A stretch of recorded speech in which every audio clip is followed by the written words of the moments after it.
এবার Vaseline present শীতের সাতকাহন।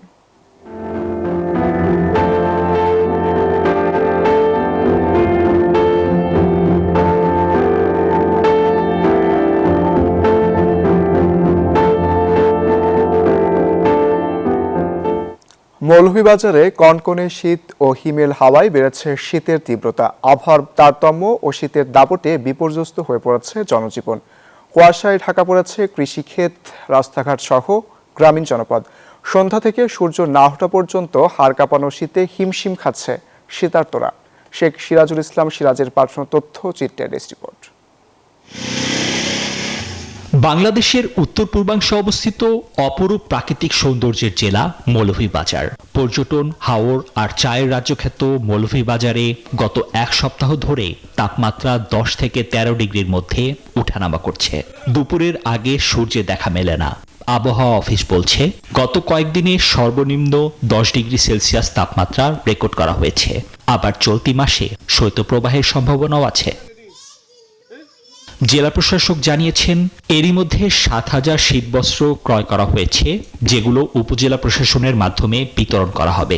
এছাড়াও ঊর্ধ্বতন কর্তৃপক্ষের বরাবর আরও বরাদ্দ চাওয়া হয়েছে। সরকারি পর্যায়ে আমাদের যে 7,000 কম্বল আমরা ক্রয় করেছি, সেটা সাধারণত উপজেলা নির্বাহী অফিসারের মাধ্যমে ইউনিয়ন পর্যায়ে যারা দুস্থ গরিব রয়েছেন তাদের মাঝে বিতরণ করা হবে।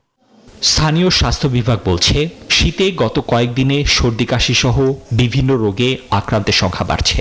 এর মধ্যে শিশু ও বয়স্কদের সংখ্যা সবচেয়ে বেশি। বিশেষ করে প্রত্যেক ফ্যামিলিতে বয়স্ক রোগী এবং শিশু রোগী আছেন, ওনাদের ব্যাপারে যেন ওনারা প্রপারলি একটু যত্ন নেন এবং শীতের কাপড় যেন ওরা ঠিকমতো পরিধান করে, তাহলে আমরা আশা করি আমাদের ঠান্ডাজনিত যে রোগগুলো, সেই রোগগুলো থেকে আমাদের সেই সব জনগোষ্ঠীকে আমরা রক্ষা করতে পারবো।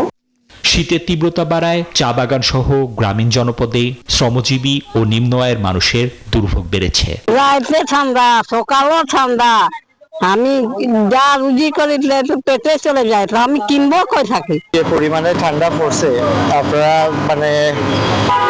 সহ্য করার মতো নাই। তবে আমরা সিট ধরে ওদিন আমরা কাজও যাই না, আমরা বউ বাচ্চা পারতাম গিলা খান। সন্ধ্যা নামার সঙ্গে সঙ্গে কমে যায় দোকানপাটের বেচাকেনা, তাই বিক্রিও অনেকটা কমে গেছে।